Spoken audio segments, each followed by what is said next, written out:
কিন্তু মসজিদে 5 ওয়াক্ত নামাজ হয়, সেখানে নামাজই কোথায়? মুয়াজ্জিন সাহেব ওই কোণা যে চাচাটি নামাজ পড়তেন তাকে কয়েকদিন ধরে দেখতেছি। দেখবেন কীভাবে?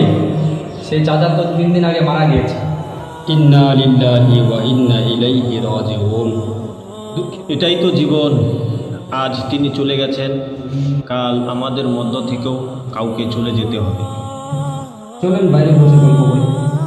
মসজিদে মানুষ কমেই যাচ্ছে, আজান হচ্ছে কিন্তু কাতার ফাঁকা। শয়তান আমাদের বোঝায় আরও অনেক সময় আছে, অথচ মৃত্যুর কোনো সময়সূচি নেই।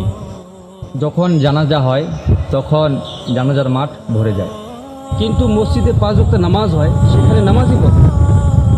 আমরা অন্যের জানাজায় যাই, কিন্তু ভুলেই যাই একদিন মানুষ আমাদের জানাজাতেও আসবে।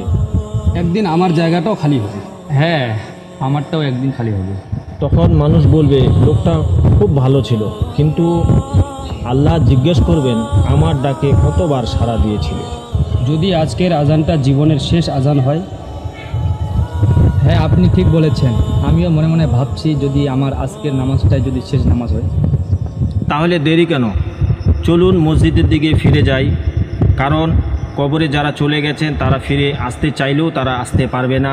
আমরা এখনও ফিরে আসতে পারি। আলহামদুলিল্লাহ। ভিডিওটি ভালো লাগলে অবশ্যই লাইক করবেন এবং পেজটি ফলো করবেন। আসসালামু আলাইকুম। ওয়ালাইকুম